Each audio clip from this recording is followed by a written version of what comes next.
Soyez bénis au nom puissant du Seigneur Jésus-Christ. Je suis la servante de Dieu, Valérie Marcel Kéza. Et ce matin, nous sommes encore dans la joie, comme toujours, parce que le Seigneur est sur son trône. Le Seigneur Jésus-Christ est sur son trône. Il ne vacille pas. Il n'est pas surpris par les événements. Les prophéties sont en train de s'accomplir. Toutes les prophéties bibliques sont en train de s'accomplir. Et nous attendons avec joie le retour du Seigneur Jésus-Christ. Alléluia, nous avons une place de choix. Alléluia, c'est merveilleux, c'est merveilleux. Ce matin, le Seigneur m'interpellait sur l'autorité, le pouvoir et l'autorité. Le pouvoir et l'autorité. Et c'est vrai que ce sont des choses qui sont à manier avec parcimonie. Ce sont des choses que l'on ne confie pas à n'importe qui. Alléluia. Alléluia. Et oui, on dit que le Seigneur Jésus en partant a laissé sur la terre des apôtres, des prophètes, des enseignants, des évangélistes, les 5 ministères pour l'édification de l'Église, afin qu'elle parvienne à la stature parfaite de Christ. À la stature de Christ. Alléluia. Et c'est ça l'objectif, parce que nous sommes l'épouse de Christ, son Église. Nous sommes l'Église, son épouse, et nous devons lui ressembler. Nous comprenons bien que si nous ne lui ressemblons pas, eh bien, nous ne pourrons pas l'épouser.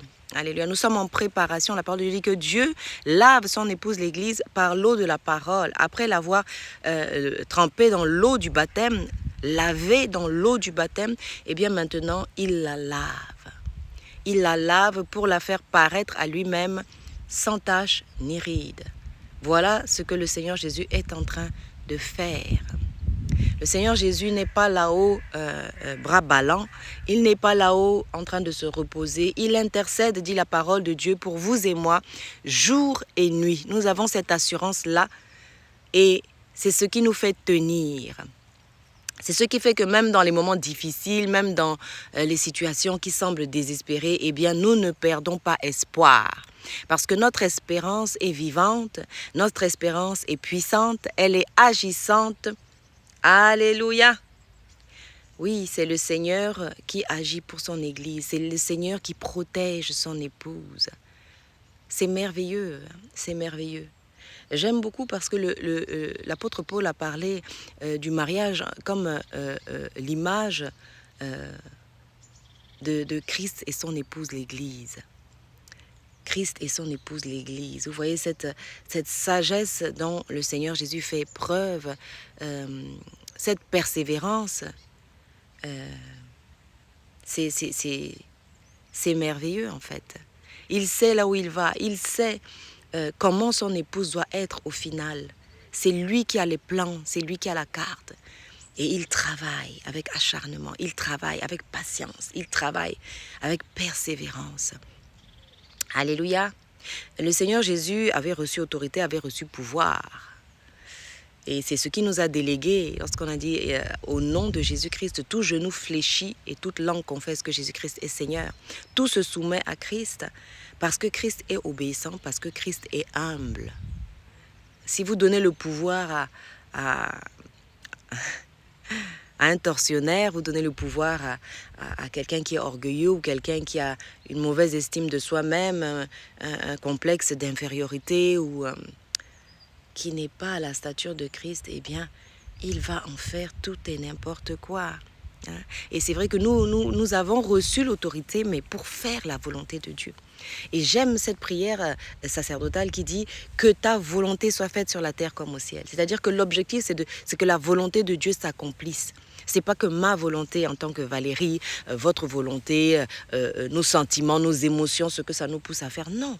On voit qu'à un moment donné, Pierre a été dirigé par ses émotions. Et c'est vrai que on voit Satan comme une personne, mais en fait c'est tout ce qui s'oppose à la réalisation de la volonté de Dieu. Du moment où vous vous opposez à la volonté de Dieu, du moment où vous refusez de faire la volonté de Dieu, eh bien vous devenez Satan. Et c'est pourquoi Jésus a dit « Arrière de moi Satan ». Il l'a dit non pas à Pierre, mais à cet esprit que Pierre avait à ce moment-là et qui le poussait à agir dans la chair, à agir selon ses émotions, selon ce qu'il ressentait. Alléluia. Et c'est pourquoi nous devons soumettre nos émotions à Dieu. Nous devons soumettre notre volonté à Dieu. Et il y a quelques jours, le Seigneur me disait, celui qui n'est pas prêt à mourir à soi-même, à peut-être voir ses rêves mourir, à voir sa volonté propre mourir, eh bien n'est pas prêt pour le royaume de Dieu. Jésus-Christ, lorsqu'il est venu, aurait pu établir son propre royaume sur la terre, commencer à vivre sa vie comme il voulait. Oui, personne ne lui aurait dit non. Mais ce n'est pas pour cela qu'il est venu. Et il a même dit à un moment donné, il a dit, mon royaume n'est pas de ce monde. Mon royaume n'est pas de ce monde. Quand les disciples ont voulu lui dire, mais écoute, prends le pouvoir, regarde, le peuple t'adore, tout va, tu peux régner sur nous, hein, tu peux détruire le mal, et définitivement, et Jésus a répondu, mais mon royaume n'est pas de ce monde. Quand on est venu chercher Jésus, Jésus a dit, mais moi j'ai à manger une autre nourriture que vous ne connaissez pas, Alléluia, c'est un autre royaume. Ce sont d'autres armes. Les armes avec lesquelles nous combattons ne sont pas charnelles, elles ne sont pas physiques, mais elles sont puissantes pour renverser toutes les œuvres de l'ennemi. Alléluia. Je bénis le nom du Seigneur Jésus-Christ. Oui. Et je suis reconnaissante à Dieu. Voyez-vous, celui qui sait ce que Dieu a fait pour lui est reconnaissant. Celui qui reconnaît la valeur de ce que Dieu met entre ses mains est quelqu'un de reconnaissant. Et Dieu lui donnera encore davantage. Parfois, vous savez, Dieu ouvre le robinet un petit peu et vous observe dans vos comportements. Il nous observe dans nos comportements. Il veut voir qu'est-ce qu'on va faire de cette autorité, de cette puissance. Vous avez des gens, si par exemple on leur donnait des milliards aujourd'hui, ils renieraient Dieu, ils vivraient une vie païenne, une vie sans crainte de Dieu, sans aucune révérence à l'Éternel. Hein? Et parfois on oublie qui nous a donné telle ou telle chose, qui nous a donné une épouse, un époux, qui nous a donné un enfant. Il faut être reconnaissant. Il faut être reconnaissant. Il y a des gens dont vous comprendrez qu'ils disent vous aimer, mais leur cœur, comme dit la parole de Dieu, est éloigné de vous. Et ils vous prennent comme une source pour s'enrichir, une source pour assouvir leurs besoins, une source pour pervertir, casser, détruire.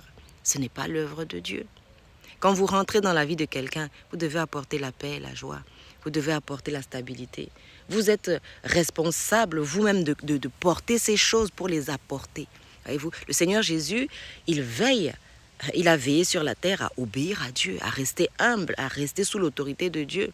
Parce qu'il savait que s'il commençait à faire tout et n'importe quoi, eh bien tout allait s'abîmer et la mission n'allait pas pouvoir aboutir.